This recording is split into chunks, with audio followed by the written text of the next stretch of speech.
Hey millet, tekrar hoş geldiniz. Birinci bölümde 2015 model araçların en büyük belasını konuştuk.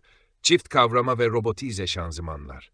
Ford Focus'tan Volkswagen Jetta'ya, Peugeot 308'den Fiat 500'lere kadar hangi araçlar tamirci dostu değil, cebinizi yakıyor. Hatırladınız mı? Ama durun, bugün motorların karanlık yüzüne dalıyoruz. 2015 model bazı motorlar var ki sessiz sedasız cebinizi boşaltıyor. Kahvenizi alacak kadar paranız uçuyor, hem de siz sadece motor bakımı derken. Nissan Qashqai'den Opel Astra'ya, Fiat Linea'dan Dacia Duster'a kadar turbo gecikmesi, yağ eksiltme, zincir sorunları.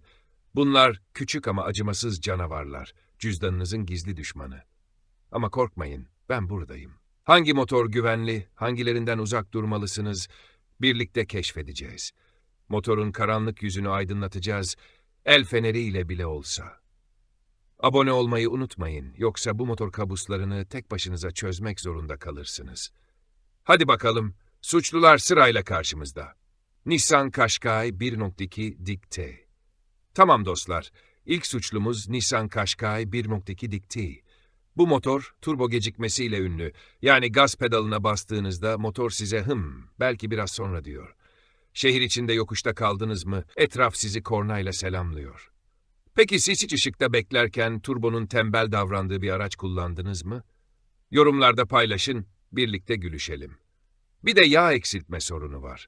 Kontrol etmezseniz bir sabah motor kaputunu açtığınızda, "Hey yağım nereye gitti?" diyorsunuz.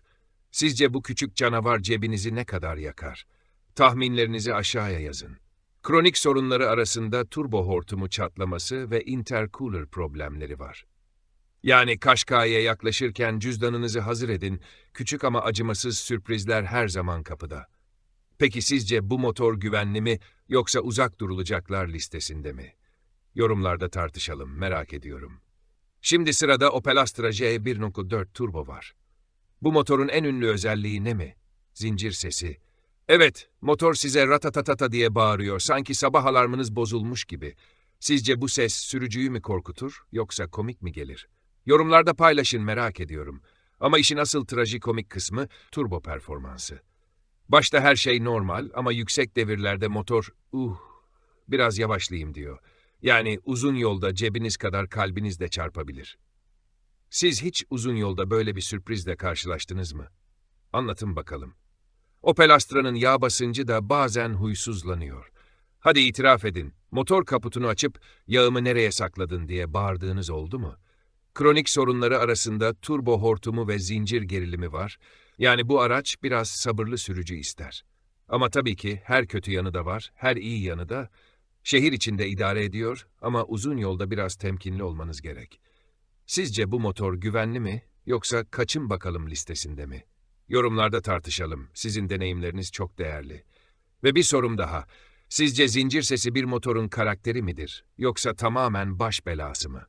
Düşüncelerinizi aşağıya yazın. Hep birlikte eğlenelim. Şimdi sıra geldi Peugeot 308 1.2 PureTech'e, özellikle ıslak kayışlı motoruyla tanınan bu canavara.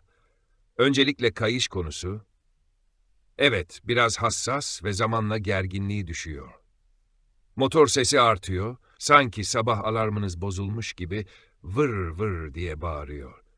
Sizce böyle bir ses, sürüşü komik mi, yoksa sinir bozucu mu yapıyor? Yorumlarda paylaşın, merak ediyorum. Bu motor şehir içi ve kısa yol için idare ediyor ama uzun yolda. Hadi itiraf edin, bir yokuşta pedalın dibine bastınız mı ve motor size "bugün çalışasım yok" dedi mi? Yorumlarda hikayelerinizi bekliyorum.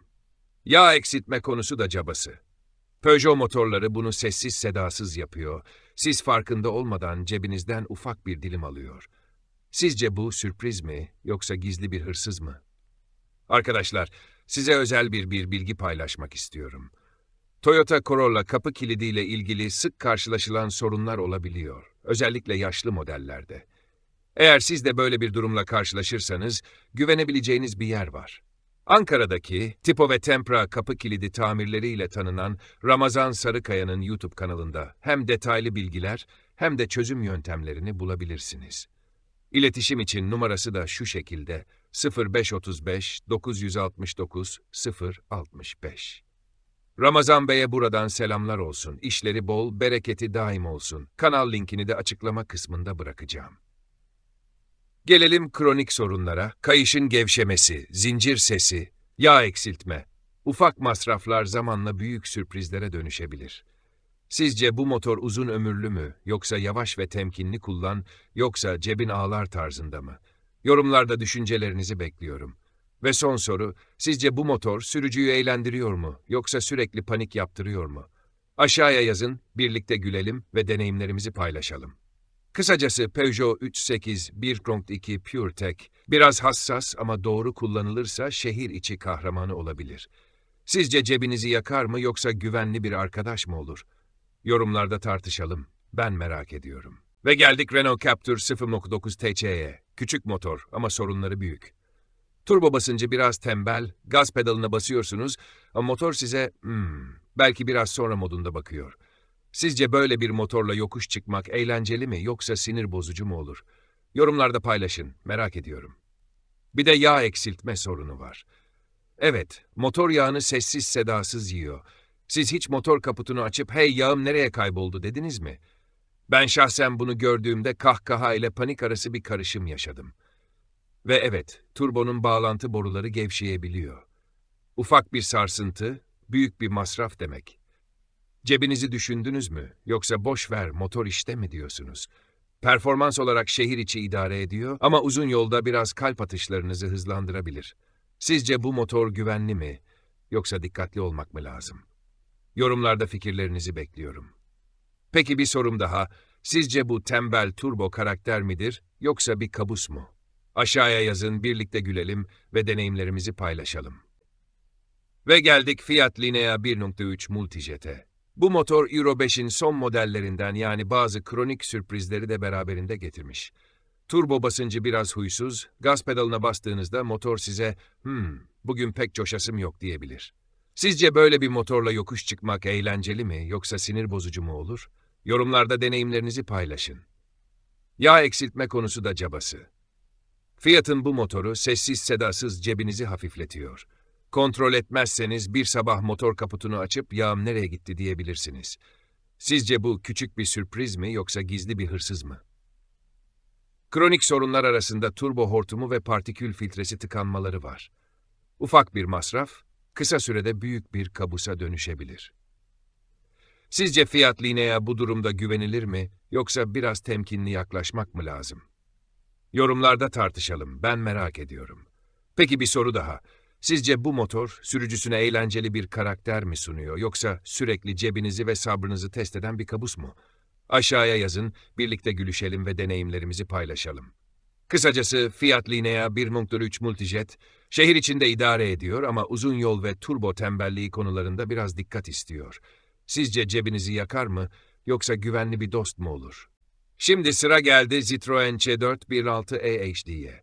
Bu motor özellikle yüksek kilometrede biraz huysuz. Motor sesi artıyor, turbo tepkisi yavaşlıyor ve yağ eksiltme. Evet, yine cebinizi sessiz sedasız boşaltıyor. Bazen motor öyle bir tembellik moduna geçiyor ki gaz pedalına bastığınızda sanki size bugün çalışasım yok diyor. Sizce böyle bir motorla şehir içi sürüş keyifli mi yoksa sinir bozucu mu olur? Yorumlarda paylaşın, birlikte gülelim. Kronik sorunları arasında turbo hortumu ve intercooler bağlantıları var. Uzun yolda cebinizi ve sabrınızı test edebilir. Sizce Citroen C4 bu motorla güvenli bir seçenek mi yoksa dikkatli olmak mı gerekiyor? Yorumlarda tartışalım. Ve bir sorum daha. Sizce bu motor sürücüsüne karakter mi kazandırıyor yoksa her sürüşte sürpriz bir kabus mu sunuyor? Aşağıya yazın, birlikte deneyimlerimizi paylaşalım. Kısacası C4 1.6 EHD şehir içinde idare eder ama uzun yolda biraz temkinli olmanız şart. Sizce cebinizi yakar mı yoksa güvenli bir arkadaş mı olur? Yorumlarda fikirlerinizi bekliyorum. Şimdi sıra geldi Opel Insignia 2.0 CDT'ye. Bu motor biraz büyük ama sorunları da büyük, dikkat edin. Turbo performansı iyi gibi görünse de yüksek devirlerde yağ basıncı düşebiliyor ve ufak bir ihmalkarlık cebinizi ağlatabilir. Sizce böyle bir sürprizle yolda karşılaşmak heyecan verici mi yoksa kabus mu olur? Yorumlarda paylaşın. Yakıt tüketimi biraz yüksek, yani uzun yol planlıyorsanız cüzdanınızı hazırlayın. Ama performansı güçlü, konforlu. Peki sizce cebiniz biraz acıyacak mı yoksa motorun keyfi buna değer mi? Yorumlarda tartışalım. Kronik sorunları arasında turbo hortumu, intercooler bağlantıları ve yağ eksiltme var. Yani bu motoru kullanırken cebiniz ve sabrınız sınanıyor. Sizce bu araç sürücüye "wow ne motor" dedirtiyor mu, yoksa sürekli "aman dikkat" mi yaptırıyor? Yorumlarda yazın, hep birlikte konuşalım. Ama merak etmeyin, her kötü yanı yanında iyi yanını da getiriyor. Uzun yol performansı, rahat sürüş ve güçlü motor, ama yine de sorum geliyor. Sizce Opel Insignia 2.0 CDTI güvenli bir dost mu, yoksa cebinizi sessiz sedasız avlayan bir kabus mu? Aşağıya yazın, birlikte karar verelim. Ve son bir soru. Eğer bu motoru test sürüşünde deneseydiniz, gaza basınca turbo gecikmesiyle karşılaşmak sizi gülmekten mi yoksa sinirden mi çılgına çevirirdi? Yorumlarınızı merakla bekliyorum. Ve geldik son suçlumuza. Dacia Duster 1.5 DCi. Bu motor biraz sakin görünebilir ama turbo ve yağ eksiltme konusunda ufak sürprizleri var. Sizce bu sakin ama gizli kabus sürüş sırasında sizi ne kadar şaşırtabilir? Yorumlarda tahminlerinizi paylaşın. Duster'ın turbo hortumu bazen gevşeyebiliyor ve enjeksiyon sistemi ufak arızalar yapabiliyor. Yani uzun yolda cebinizin farkında olmadan hafiflediğini görebilirsiniz. Sizce bu ufak sürprizler araç karakteri mi yoksa gizli bir hırsızlık mı? Performans olarak şehir içi kullanımda idare ediyor ama biraz hızlı basarsanız motor size bugün fazla coşasım yok" diyor. Sizce böyle bir motorla rampaları çıkmak eğlenceli mi yoksa sinir bozucu mu olur? Yorumlarda paylaşın, birlikte gülüşelim. Kronik sorunları minimal ama dikkatli olmak gerekiyor. Peki sizce Duster, cebinizi yakacak bir motor mu yoksa güvenli bir dost mu? Yorumlarda tartışalım, fikirlerinizi merak ediyorum.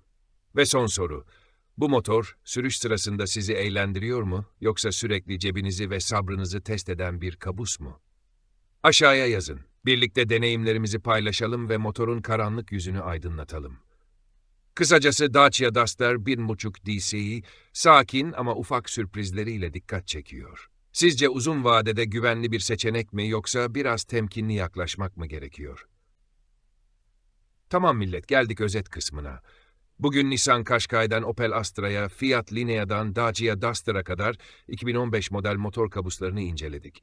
Turbo gecikmesi, yağ eksiltme, zincir ve kronik sorunlar. Kimi cebimizi sessiz sedasız boşalttı, kimi sürüş sırasında sinirlerimizi test etti. Peki siz hangi motorları deneyimlediniz? Yorumlarda paylaşın, birlikte gülüşelim ve hangi araçların gerçek kabus olduğunu konuşalım. Ve tabii ki gelecek videomuzda 2015 model araçların elektronik ve donanım kabusuna dalıyoruz. Multimedya donmaları, cam tavan arızaları, yetersiz donanım, kimi araç sürücüyü eğlendiriyor, kimi cebinizi ve sinirinizi yiyor. Sizce hangi modeller en tehlikeli? Yorumlarda tahminlerinizi bekliyorum. Abone olmayı ve bildirimleri açmayı unutmayın. Yoksa bu elektronik kabusu tek başınıza çözmek zorunda kalırsınız. Hadi bakalım, bir sonraki bölümde görüşmek üzere.